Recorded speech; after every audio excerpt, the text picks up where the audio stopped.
to roost. The country is broke. Those for you who follow news will know that the government has just concluded negotiations with the IMF for a 3-year program. Now, these are the programs we used to have in the early 90s. Many of you do not know, young people do not experience these through called SAPs, Structural Adjustment Programs. Countries, when they go broke, unlike companies, are not liquidated. This IMF program is the equivalent of putting the country in receivership. Okay? So Kenya is in receivership. So any promises anybody is making to you that they are going to deliver 35%, that they are going to do this, those programs have to be approved by the IMF in Washington, then they will not be approved.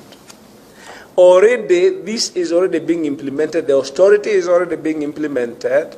The tax measures you have seen being implemented since January are part of it. There is going to be rollback of government expenditure, particularly, and that tends to hit mostly the services to people. There is a demand that the government retrenched close to 100,000 people during the course of the program. Many of you young people have not experienced this, and this hurts the whole economy. So the message is, if a government has been in power for 9 years, going to 10, and the end is it is put in receivership by the international financial institutions, that government has failed, isn't it? It's a failed government. What then should be the fate of that government? It should be voted out, isn't it? Now, the only recourse we have as citizens when a government fails is the ballot. It's the power to vote it out of office, to fire them. You should have them as citizens. If we are sovereign, that sovereignty is exercised by having the power to hire and fire. And you know that where you work, or if you're an employee or an employer, or even if you have contracted somebody to provide you the services, it's based on performance. If they deliver, you pay. If they do not, you fire. Now, BBI is about taking away our power to hire and fire governments based on their performance. Yeah? Because you have observed that when the 2017 election happened, it was annulled by the Supreme Court. That is how we are here. The Supreme Court said that the election must be conducted as per the Constitution. The IEBC, which was captured by the government, and the incumbent said that it will not happen. They will not implement the recommendations of the Supreme Court in the repeat election, and obviously that made the opposition to boycott the election. And the process led on that. Instead of implementing the Constitution, Uhuru and Raila got together in a private deal. That's what we are dealing with today. So the process of subverting the Constitution and getting away from the power of citizens to hire and fire them started then. And what they are doing now is to create a mechanism. They want to institutionalize arrangement where they have a majoritarian tribe kingpin system, and they can be succeeding themselves by handing over power to whichever kingpin of the tribe that they want, and the power rotates among them. They do not want to be hired and fired by citizens. Now, another thing we want to convey message to the public is that the BBI referendum, if it comes, is not the end People are seeing it. We are seeing as if it will be the final arbiter, that the vote, whether we vote yes or no, will be the final arbiter. It isn't, because the objective is to open up the Constitution. This Constitution has survived 10 years. It's the longest that a Constitution has survived in this country. They did not think it would last that long. They need to open it up so that they are not subjected to it. The idea is to tear up. And we know after the BBI, you've opened it with the BBI, then everything is up for grabs. It's game. The targets, we think, if these go through, we know the things they are most against. One of them is term limits. So if they open up the Constitution with the BBI, they can bribe and intimidate Parliament, they can probably rig the referendum.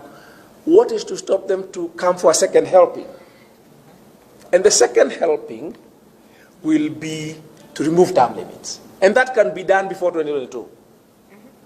They can go together, or a third helping, which is to take away judicial independence. Because once you take away the judicial independence, something like the Maraga ruling will never happen again.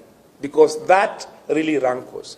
And finally, because this has happened before, devolution. Because devolution is the one which attempts to remove control of resources and takes away power from them. They don't like it, and we know it. We had independent local authorities at independence. By, I think, around 1974, amendments have been made that they had actually become appendages of the Ministry of Local Government. If they open the Constitution, devolution will go the same way. So, if term limits go, and independent judiciary goes, and devolution goes, what will be left? The ultimate, which is what you see in a very devious way, is the power of citizens even to protest, even to challenge what they are doing. And that is in the Bill of Rights. Very innocuous looking things. The freedom of speech and freedom of assembly are the most powerful political instruments that citizens have. That if we disagree with the way we are governed, we can speak and we can assemble.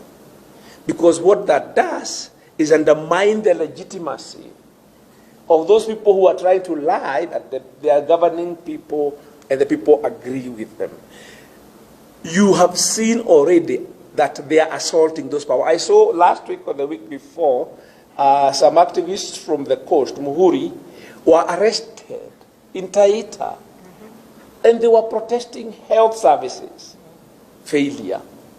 That's how they pushed the limit. They pushed the envelope. So that within no time, meetings like this will not happen. We've been there before. Sheikh has talked about it. So we want to, as I conclude, we want the young people to know that already there is a lot of regression. The kind of fear, atmosphere of fear that we are seeing today is not something we have seen since the 80s. Those of us who are there in the 80s remember this. He talked about it. The idea is you want to ask your colleagues, you want to ask the people, why would you expect people who have failed to deliver when you have a constitution which holds them accountable? After they have removed those accountability mechanisms, why? Why would they deliver? Why would they bother to deliver? So we want to emphasize and get people to reflect on it. There is a direct connection, very direct connection, between your political rights and your livelihoods. And the capacity of government to not destroy, they don't have to deliver, not destroy your livelihood, because they're doing the destroying. And if they take away the political rights, it's not an either or. Political rights and economic and social rights and your well-being are inextricably bound. If they take away the Constitution, the 2010 Constitution, we can assure you, you will be both impoverished and oppressed. Finally, we want you to reflect on the fact that defending the freedom that we have today, the Constitution of Kenya 2010 that we have won for ourselves, is so much easier. It looks difficult, but what we have to sacrifice is so little compared to what you would have to sacrifice to regain that freedom when you've lost it. Those of us who've been there, we know. If we lose it, regaining it may even come after actual physical war. If you look at this where people have lost their freedom, once these people take away our freedoms and they're enjoying the power, they don't give it up. You have to fight. So good people, let us defend what we have, because the price that would have to be paid to regain it is so much higher. Thank you very much.